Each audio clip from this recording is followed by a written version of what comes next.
Sebazi rePrimary neSecondary Education hatina masimba ekusunga.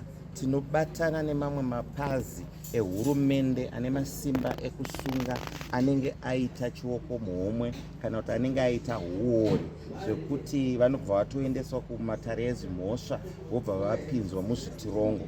Isu zvatinoita tinoshandisa tinoti mapublic service regulations.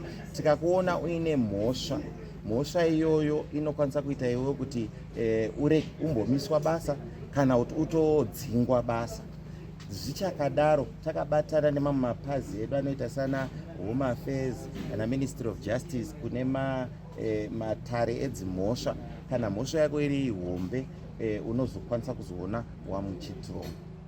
Vakapedza kunyora grade 7 vakamirira kubuda kwemaresults avo a2023 tinovakurudzira kuti vaende paplatform yedu yeministry inonzi electronic ministry application platform emap inobatwa pamasaisai www.emap.co.zw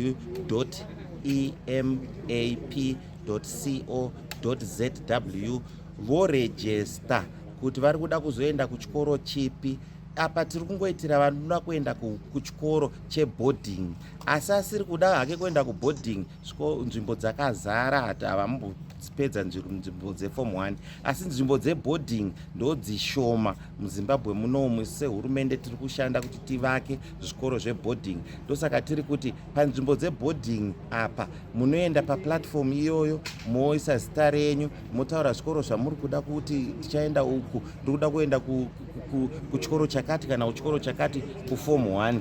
Kana results azobuda, vakuru vezvikoro mahead ezvikoro vachazoenda futi paplatform ipapo vochitora nekushara vana vavari kuda kuti vauye kuchikoro chavo. Vana vanenge vakati indiri kuda kuenda kuchikoro chakati ndo vanozosarudza ipapo. Kana zvazopera toita kutoziva kuti musi wa9 Ndira 2024 chikoro chinenge chatovhurwa, maForm 1 edu anenge akutodzidza.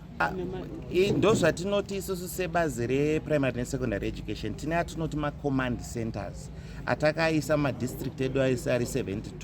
Tokumbirawo muye kwatiri motitaurira kumadistrict office, kumaprovincial office kana kuhead office, motaura kuti chikoro chakati chiri kubhadharisa chioko muhomwe kuti mwana apinde Form 1, inyangwe chiri chikoro cheday school chekuti mwana anoenda achidzoka zuva nezuva chisiri cheboarding school.